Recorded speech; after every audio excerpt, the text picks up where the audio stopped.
Hi, I'm Roger with the Kids Hope Alliance. In this short video, I would like to cover the before camp checklist for our summer camps. That would be specifically for program and data managers. And the checklist basically looks like this. In most cases, the first thing you want to do is ensure that you have an active SAMUS account for yourself if you're going to use the system, or for your employees, so that you know that you have a data and a finance manager that are ready to begin working in the system. The next thing that needs to happen would be for your data manager to basically enroll the participants in SAMUS.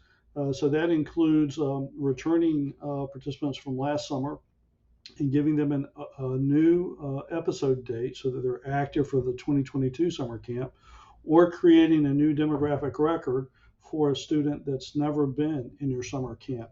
Uh, Caution, don't recreate a demographic record for an existing student. So you want the data manager should always do a search before they create a new participant record, just to ensure that that student is not already in the system. If they're not, then you can create the new account. If they are, then you can reopen that student by giving them a new episode open date.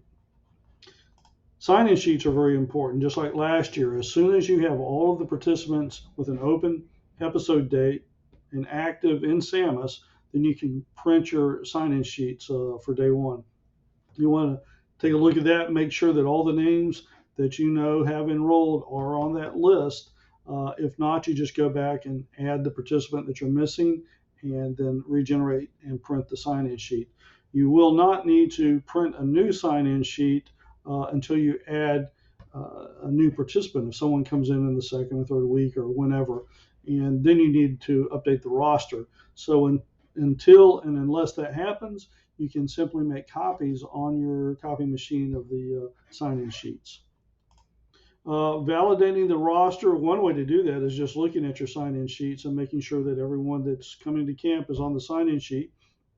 Another way is there's a report we have down here at the bottom you see called PUOS Monthly Detail. You could run that. That would show you all the participants you have currently enrolled.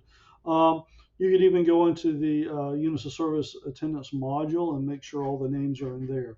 One or all of those are good things to check before the first day of camp to validate that roster. Now, it's important to sort of test the Units of Service Attendance module before the first day of camp in terms of opening it up and ensuring that everybody's there and that you have open dates for the days you're providing service, and the closed dates or the weekends, for example, on July 4th and so on, are grayed out. Now, you really can't input units of service in the future, so it's not going to let you do that. But just making sure you can get into the module and that the dates are properly opened or closed is a way to test that module, just to see if it has the basic functionality you need it to have. Closed dates calendar is where you close those service days, such as weekends and holidays. You might want to do that before you look at your Units of Service Attendance module. You don't have to, but making sure that you have closed your non-service days is critical.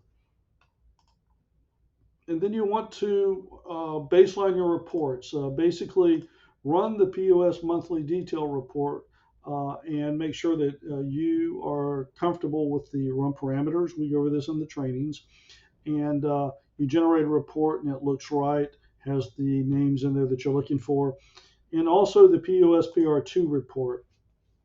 This is otherwise known as the 80/20 report, and it will be used as part of the reimbursement request for June and then again in July to show you how much you can request based on the 80% rule and the attendance that you have in the system.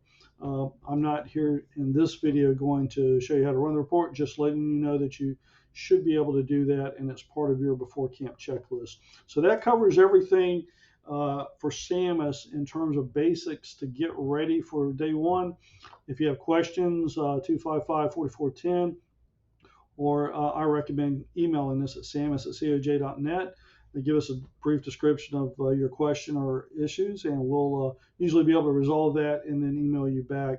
And that tends to work a little faster in most cases. Sometimes if you call and we're on the phone, we can't get to your incoming call, please leave a voice message the same way.